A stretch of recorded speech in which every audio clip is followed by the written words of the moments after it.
Hello everyone, welcome to my C programming video tutorial. আজকের ভিডিওতে আমি কথা বলবো আইডেন্টিফায়ার ইন সি প্রোগ্রামিং নিয়ে। তো আইডেন্টিফায়ারটা দেখেন যে an identifier in C is a name used to identify a variable, function, array or any other user defined item.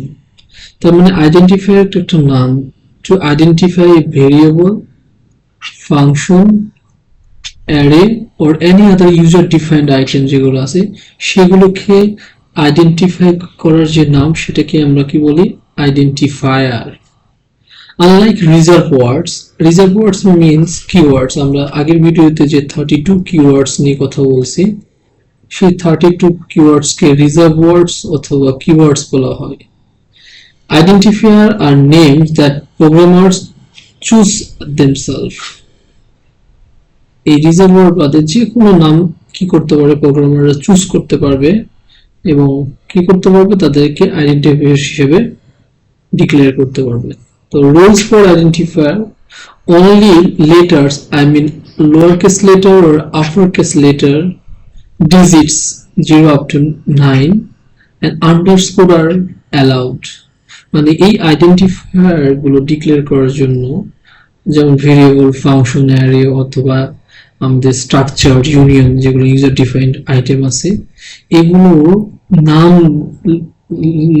লেখার জন্য আমরা হতে পারে সেটা আপার কেস লেটারে অথবা লোয়ার কেস লেটারে অথবা ডিজিট দিয়ে অথবা আন্ডারস্কোর দিয়ে আমরা লিখতে পারবো।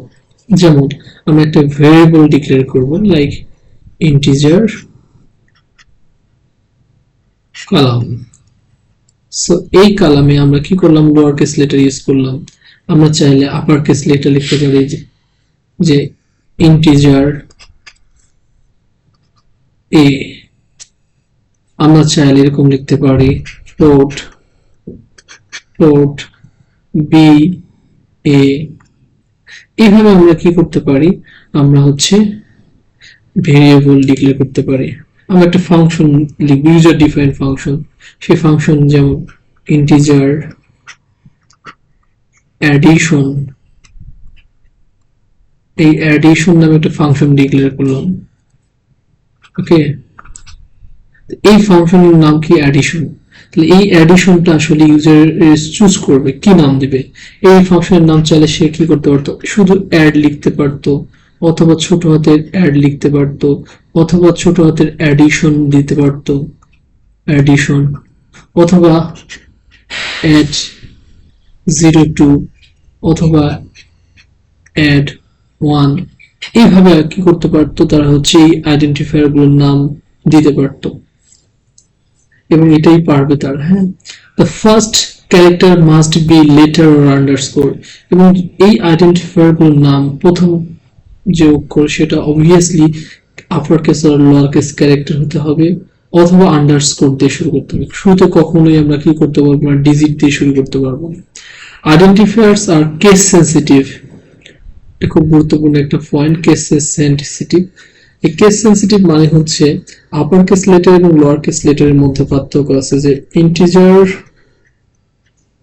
নাম্বার 1 আবার সেম ইন্টিজার নাম্বার 1 দুটো ভেরিয়েবলস এর না, কারণ এই দুটো ভেরিয়েবলের নাম্বার 1 হলেও n পার্থক্য আছে। এটা লোয়ার কেস n, এটা আপার কেস n, যার কারণে এর মধ্যে পার্থক্য আছে। এই জন্য বলা হচ্ছে আইডেন্টিফায়ার্স আর কেস সেনসিটিভ।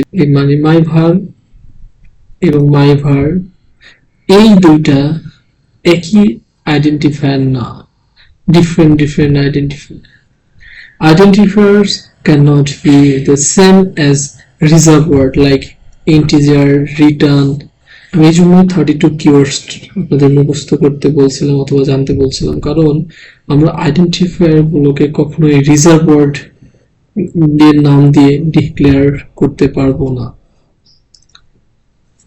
তো চলুন আমরা একটু দেখে আসি কিছু ভ্যালিড এবং ইনভ্যালিড আইডেন্টিফায়ার। তো examples of valid and invalid identifiers, যেমন ভ্যালিড আইডেন্টিফায়ার্স গুলোর মধ্যে আমরা এখানে কি করতে পারি, মাই ভার, কারণ সব এটা হচ্ছে লোয়ার কেস মাই এবং ভার এটা হচ্ছে ভিটা আপার কেস, সো এটা ভ্যালিড আইডেন্টিফায়ার।